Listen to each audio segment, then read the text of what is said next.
Zdravo svima! Današnja tema je koja je razlika među aktivnog i pasivnog znanja. Vjerojatno nikad niste ni razmišljali o ovoj temi.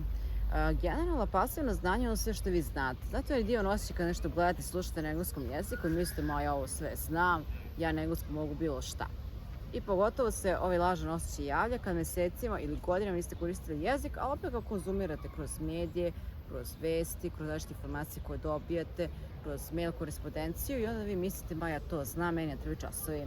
I onda dođe do nekog sastanka i muk.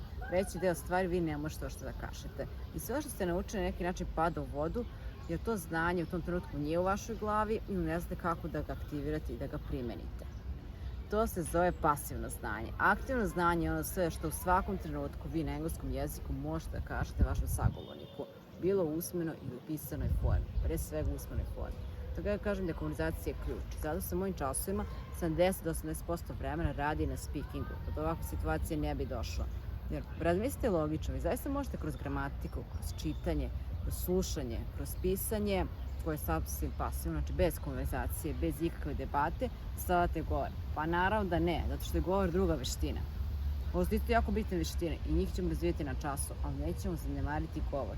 Većina ljudi radi, pogotovo u državnim školama da imaju veći broj učenika pa i ne mogu javne konverzacije. U privatnim školama isto nekad ume da mu skrene fokus sa konverzacije na druge stvari, treba se preći iz udžbenika to i to je gradivo i slično. Ja u to ne verujem. Na časima koristim aktivne materijale sa BBC Reelsa, iz New York Timesa, iz NBC-a, sa drugih aktualnih izvora kao što recimo Forbes, kao što je Guardian.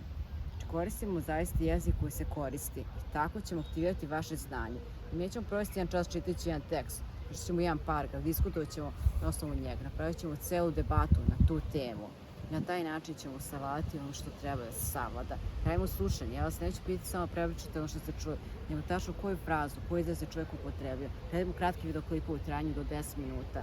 Da ćemo zaista aktivno iskoristiti to svo znanje, sve te informacije koje su tu date. Vi aktivirate vokabular koji već imate. Na taj način razmišljamo, na taj način radimo. Takođe, kada recimo vas priprema za neki sastanak, radit ću konkretnu pripremu za taj sastanak, ne neko što pripremu, sve naravno ako ne možete podati taj materijal samom.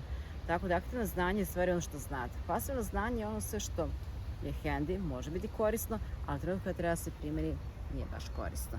Tako da pamet u glavu, na prvi čas, pogotovo ako ste imali par mjeseci ili par godina pauze. Ako vi zaista, čitate napredne materijale na engleskom jeziku, ako zaista osjećate da ga znate, neće vama trebati mnogo vremena da se vratite kondiciju, svega 3 meseca. U strane, ako ste na nižim nivoima, ako vam engleski nikad nije išao od ruke, imamo prilagođene materijale, i za te nivoje. 3 meseca se zaista to znanje koje već imate možete iskoristiti, ispravit ćemo gramatičke greške, aktivirat ćemo znanje koje već imate. Ništa nije problem i svakog nivoa možete dalje i da se napravi jedan dobar napredak. Ako želite naučiti jeziko, kažete vaše konsultacije, pitajte me sve što vas interesuje i vidimo se onda na prvom času. Pozdrav!